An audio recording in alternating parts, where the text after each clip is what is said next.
Good morning, welcome back to Camera Cravings. I hope you're all well. Today I've got the Canon RF100-500. This is a compact super telephoto lens and one that I have been waiting to try for quite a few months. Finally got around to hiring it from Hire a Camera over the Easter weekend. So I've had it out in the field for about 5 days now. Hire a Camera were really kind and managed to get it to me last Wednesday, and it's now Tuesday. I'm talking to you filming this video. So yeah, I've been using it every day for photographing and filming wildlife, and I'm going to tell you my thoughts coming right up.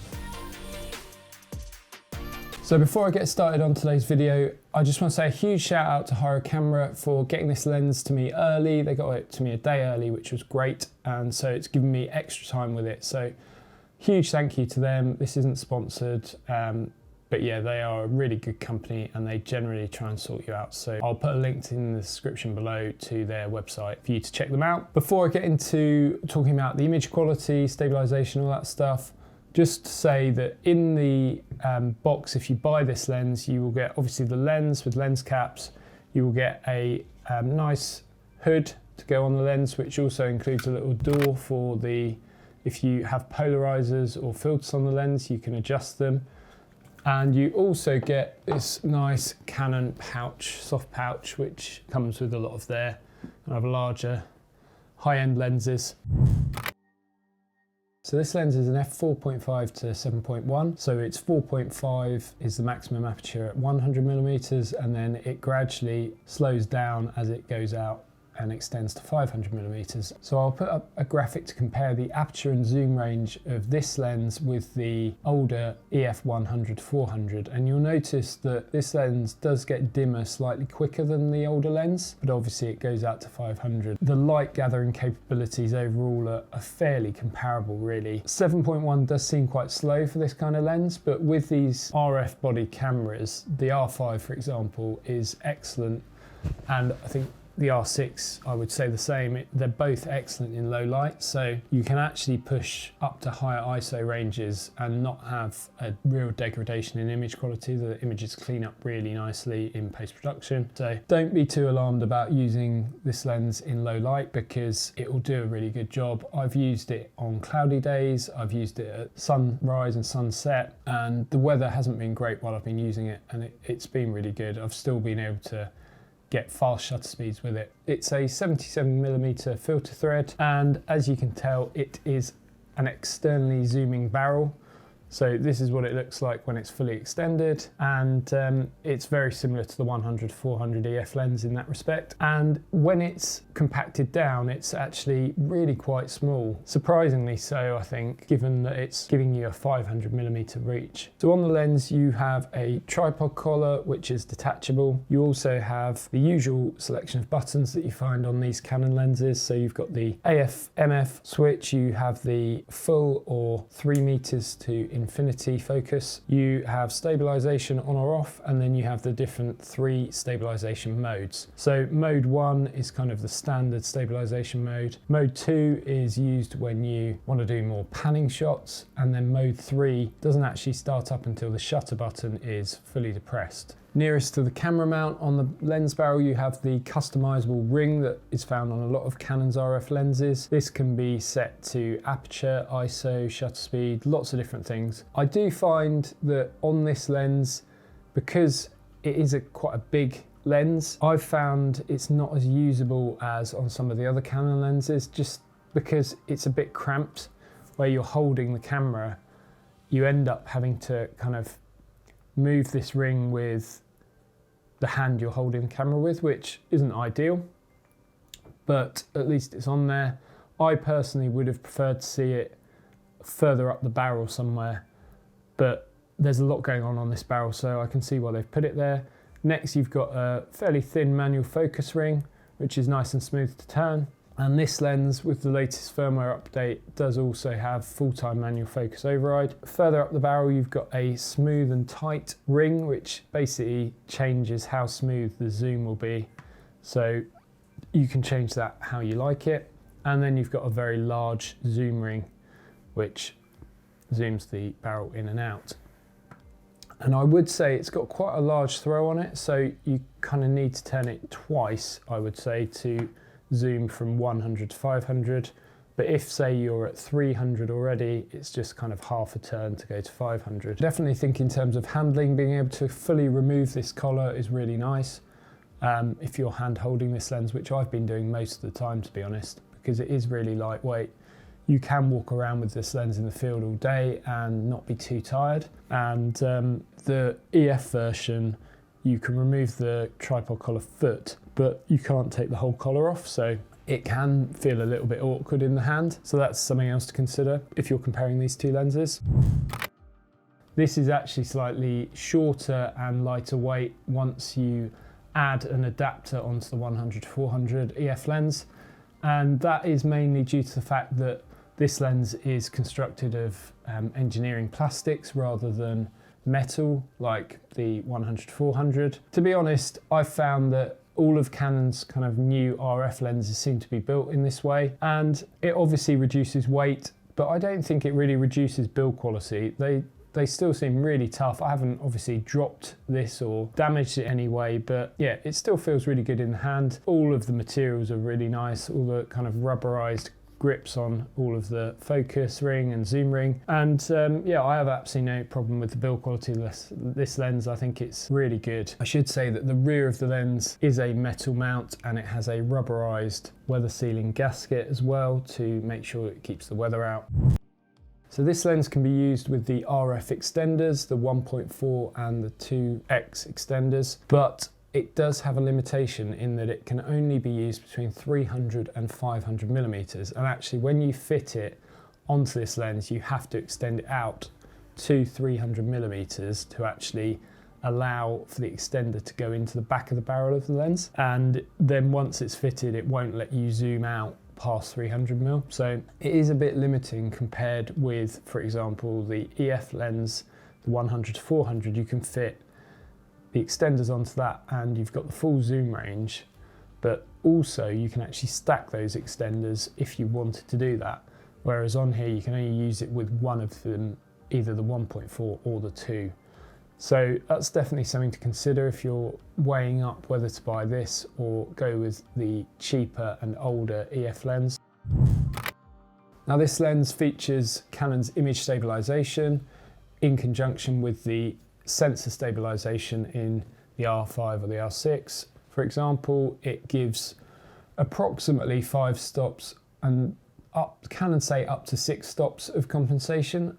I've generally found I'm getting between sort of 3 and 5 most of the time, but it does depend on a few variables. So I'll show you now a quick video clip of stabilisation off and then on, and you can see there's a real clear difference, particularly when you're out at 500 millimeters. It does make a huge difference. And it really helps with composition. So just looking at the stabilisation, this is shot at 1/20th of a second at 100 millimeters. That looks pretty good handheld to me. And then this is at 500 millimeters at 1/15th of a second.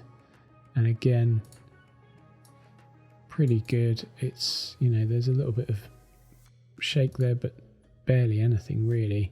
So yeah, I've been pretty impressed with the stabilisation. I've found that I use stabilisation mode 1 more because it's on all the time, which means when you're composing your shots, it's not really jerky. Whereas in mode 2 and 3, I found that it can be a bit jerky when you're trying to compose, but obviously it depends on your subject. If you're tracking birds in flight and panning a lot, you might want to use the other modes. So one thing I should say in terms of stabilisation with this lens is that I shot on my R5 for a couple of days with the older firmware on my R5 and on this lens. So it was the 1.1.1 I think on the camera and 1.0.7 on the lens.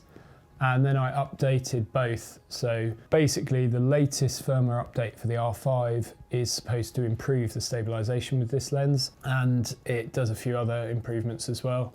And then I also updated the lens to 1.0.9, I think is the latest one. Check out those. I'll put links to the firmware updates below just in case you get either of these camera or lens and you want to update the firmware and you're not sure where to find it.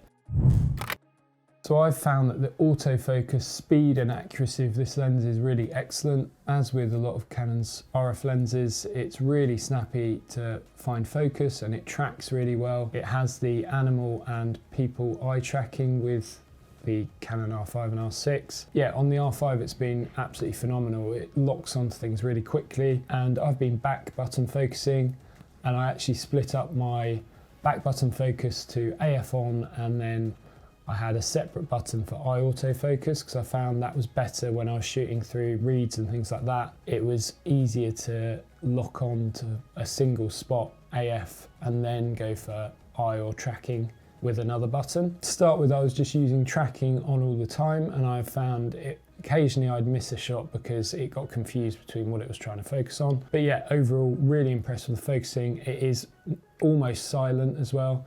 It's got the USM motors in here, and they do a great job of being really fast to focus but also really silent, which is great for photos and videos when you're out in the field.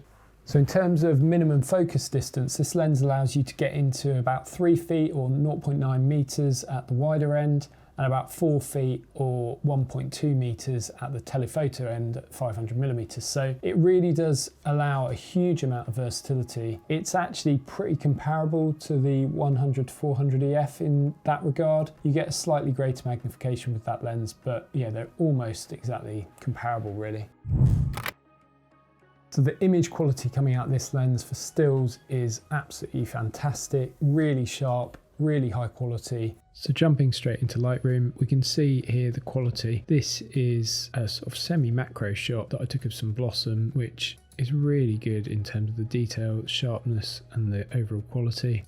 Again here, a portrait, and this was taken at a distance. Again, you can see the detail in my wife's hat, for example. We go to this sequence of pictures of these geese. You can see the eye autofocus working well. And again, there's a good level of detail, even at 100%. This one, even with the eye side on, it still caught the eye. And again, look at that shallow depth of field there, really nice. You can see on this swan, on the face and the beak of the swan, this is shot at 1000 ISO at f7.1 at 500mm, so it's wide open and you're still getting really good level of detail, sharpness. I also just want to talk about the versatility of this lens while we're talking about image quality. So this is shot at 100, this is shot at 300mm, 400mm and then 500mm, so you're going from that to that, and you can see at the 500mm the level of detail you've still got is really good.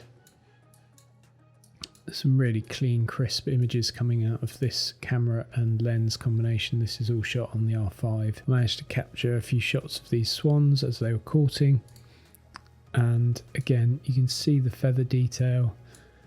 There's a lot of clarity, and see even the insect on the swan there, and yeah, you get a lot of clarity out of this lens, really good sharpness. Again, just showing the versatility of this lens. I went to a National Trust property, I was taking pictures of flowers, got a nice shot of the building, then back to kind of semi-macro sort of flower stuff,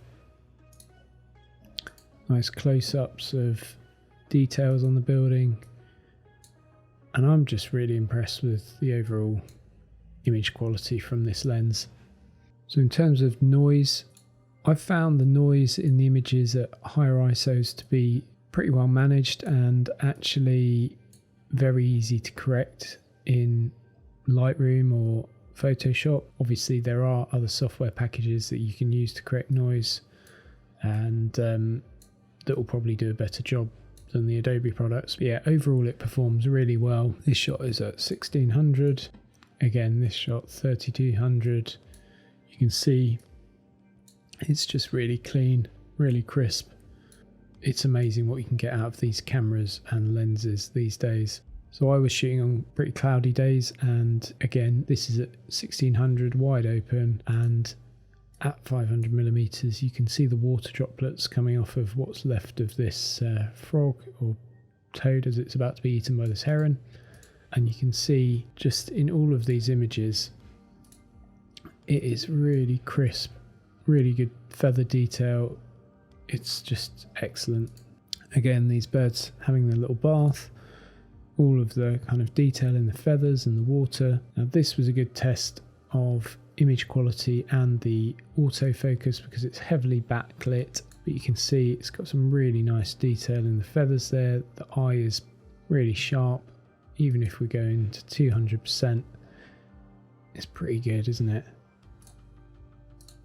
Now in terms of lens corrections, if I turn everything off, as you can see there is a slight bit of vignetting wide open, but it's nothing that Lightroom or any other software package can't remove quickly. Then if we also look back at this image again, this is quite a good one for looking at the chromatic aberration in the lens.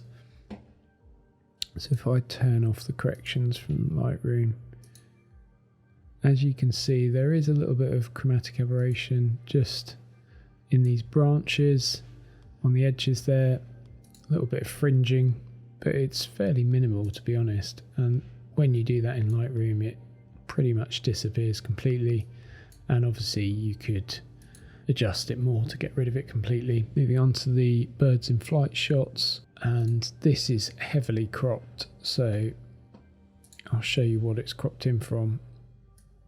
As you can see it's really right in there, and it still looks really good I think, and it's these kind of shots here where I think you start to notice a jump up in quality from the 800mm RF lens that I tested previously.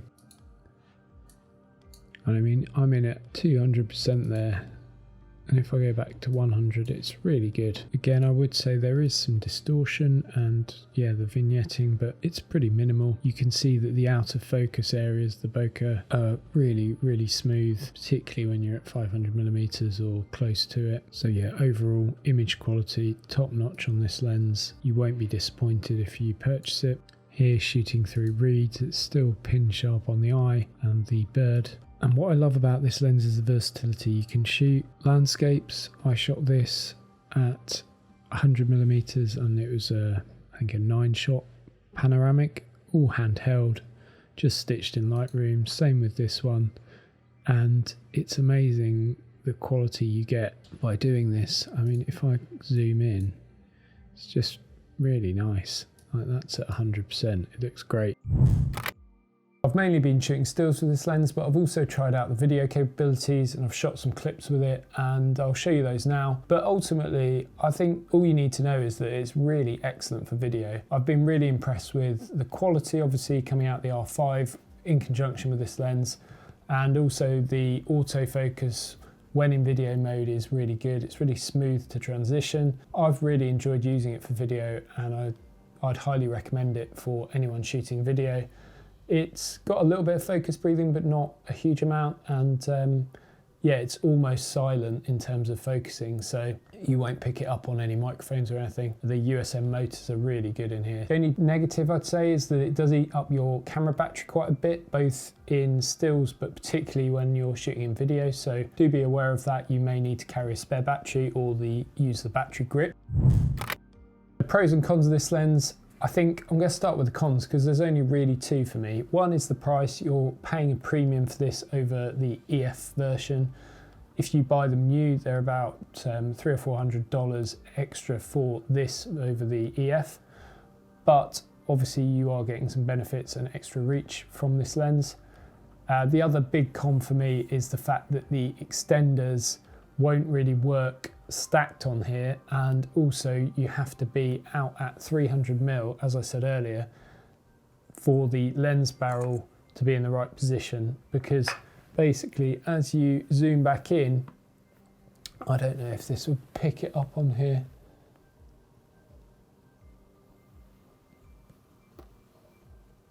Essentially the back of the lens there, can you see it moves in and out, and there's not enough space for the extender. So yeah, that's a big issue for me. I think if you're looking to buy a lens to use with extenders, I would not recommend buying this one unless you're happy that it's only going to be able to be used between 300 and 500mm. I think if you're looking to use it with extenders, I would go for the 100-400-EF and save a bit of money. Yeah, those are the cons. In terms of pros, obviously we've talked about the fact that this is very compact.